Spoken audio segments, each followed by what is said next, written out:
Welcome back to Willow Lake Farms. Today I want to give you guys a little tour of our garden. A lot has changed since February when I transplanted my starts after the last frost date, and I want to show you what's going on.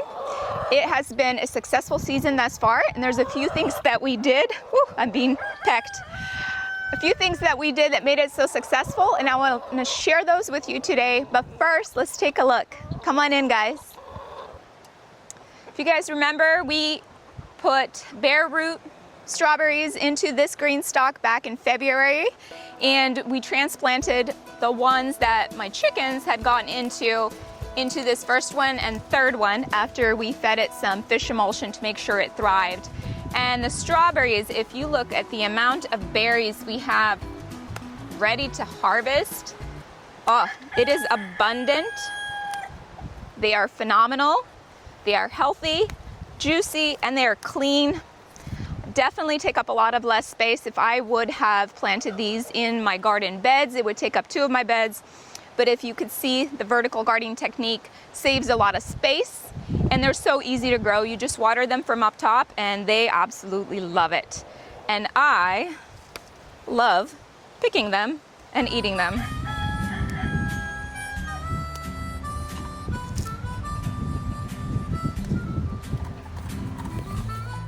These 2 beds we had implemented last year, but we had a lot of pest pressure and I lost most of my tomato plants.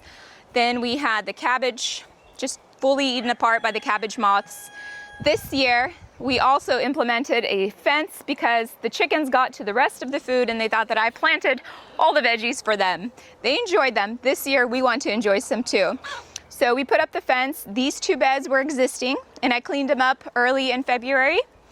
We also added 1 additional bed over here using the same cinder block method from supplies we had left over, and I planted a whole bunch of zinnias, sunflowers, and a few ground crops over on the other side because we had space. Now, as you can see this year, our tomatoes are thriving, they're happy, and I have yet to find 1 hornworm on any tomatoes, and this is already mid-May, so they've been in the garden for at least 3 months. And there's a few reasons why that's the case, and I'd like to share those with you. The concept I want to talk about is companion planting, or plant partners. You see, plants don't live on an island on their own. They live in a community.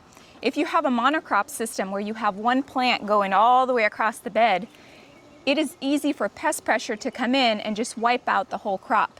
So the concept of plant partners basically takes the biodiversity in the real world and it tries to implement that and create a polycropping method in your own garden. And this biodiversity helps the plants. Plus, plants have relationships. Believe it or not, they communicate with one another. Not in the same way that we do, but through smell, through texture, through their roots. They have a way that sends messages to one another, as well as to the pests, and as well as to the pollinators that we want to attract into our garden. So, companion planting seems like folklore, but there is a lot of scientific evidence that has proved that certain plant partnerships can benefit each plant and help your garden thrive or take over like we have in this case. So here are my tomato plants and their companions. We like planting basil near our tomatoes because it helps discourage pests. It improves airflow around the plants, and honestly, they just grow beautifully together. Marigolds over here, if you can see on the bottom, are a favorite around tomatoes and just about any plant in the garden because they deter unwanted bugs and they also bring pollinators into the garden. By far though, my favorite tomato companion is the nasturtium, which we have planted all throughout this bed. These flowers act as a trap crop. Nasturtium attract aphids, whiteflies, flea beetles away from the tomato plants, helping protect the crop naturally. They basically sacrifice themselves for their beloved tomatoes or other plant. So their bright blooms also attract bees, hoverflies, and ladybugs, which helps pollinate our plants and help it thrive and have more fruit. Like I said before, This method works. Not one hornworm have I found yet on my tomato plants 3 months in, and I check every morning. So the nasturtium you could also find as a ground cover, and it will trail, and it can add as you can add it as a weed suppressant as well. And the leaves and the flowers are edible. They have this peppery flavor. Talk about leveling up your salads. So basically, you can eat everything that we've planted here, and they work together to help. So one of our favorite wonderful combinations is tomatoes, nasturtium, basil, and marigolds. Now the cucumbers are another plant that benefits from good neighbors. Dill and calendula are wonderful companion plants for cucumbers. Dill does a fantastic job of attracting beneficial insects that help keep garden balanced naturally. Calendula is one of my favorite flowers. Can be a great companion for several reasons. One, it attracts pollinators, and this helps improve cucumber pollination and can lead to better harvests and better productivity in your garden. Like dill, it also draws beneficial insects. Calendula attracts ladybugs, hoverflies, and parasite wasps that help control pests like aphids and whiteflies around your cucumber plants. These flowers add beauty while also being useful. They bring color into the garden, and the flowers are also edible and often used in herbal salves and teas. So there are multiple benefits other than just beauty in the garden.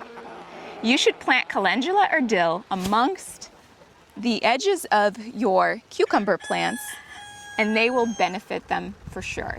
If planting between, make sure you give enough space so there's airflow between the cucumbers, the calendula, and the other plants. So cucumbers, calendula, and dill is another winning combination in our garden this season. How about you? What companion plants or combinations have you found success with? Please do share. Unfortunately though, not everything in our garden has been a success this spring, and I want to teach you what I learned. So peppers and tomatoes are widely said to be great planted together, partners for life, right? So when I had my pepper starts, I planted half of them in my tomato bed, and I planted the other half over here by the cucumbers. This was back in February after our last frost date. Unfortunately, what I learned a few weeks ago is the plants that we planted over here in the full sunshine thrived because peppers really love sunshine, they love warmth. When the tomatoes got tall and bushy, they gave those peppers too much shade and reduced the airflow. This stalled their growth. Actually, this fully stunted their growth. If you look at these little pepper plants, they're pretty much where they started back in February. And the other ones are twice as big, if not more, and already producing fruit, where these are just flailing to stay alive.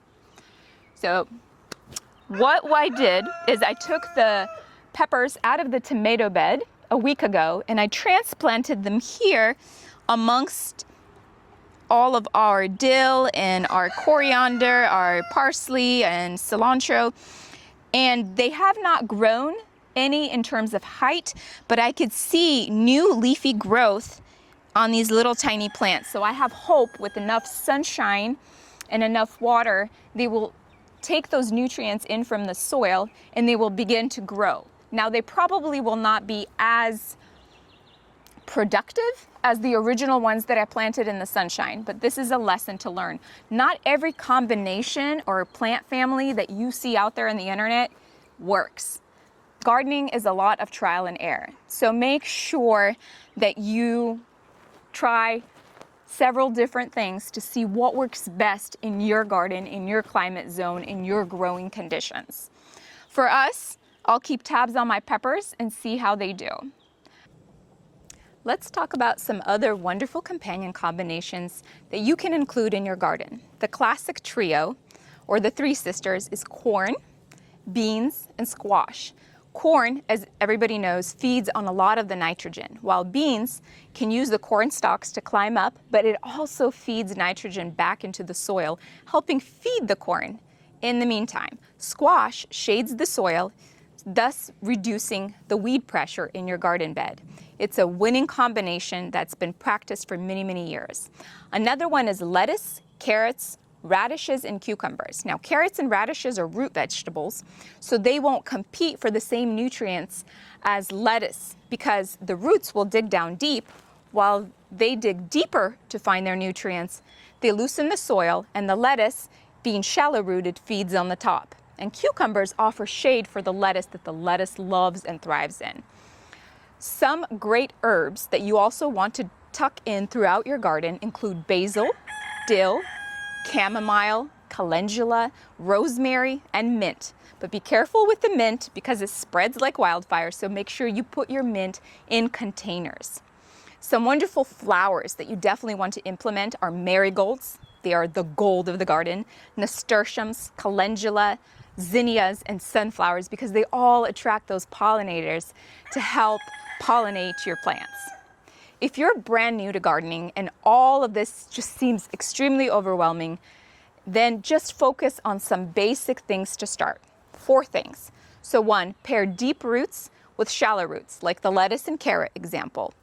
2, mix pest-repelling herbs and flowers among your veggies, the ones that I just mentioned. 3, combine heavy feeders with nitrogen fixers, like the 3 sisters that we talked about, corn, squash, and beans. And 4, give sun-loving plants enough sun, like my peppers, which I didn't do. So gardening doesn't have to be perfect to be productive.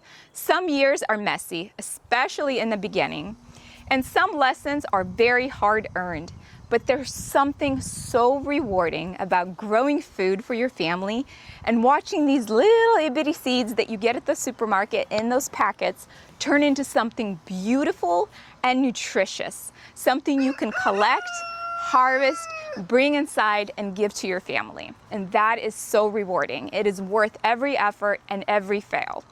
Thank you so much for joining me today in my garden. And if you enjoy homesteading, gardening, farm life, projects, and learning alongside of us as we build this farm from scratch, we'd love to have you subscribe and follow along with our journey. We are so glad that you're here. Until next time, keep putting your hands to the soil and your heart towards God. God bless. So here's to the sun rising bright every day, to the peace in our hearts that forever will stay, in the arms of the country where time moves slow. Nothing like a cool country morning, don't you know? Let's cherish the moments, let the memories flow. In the heart of this country is where I'll always go.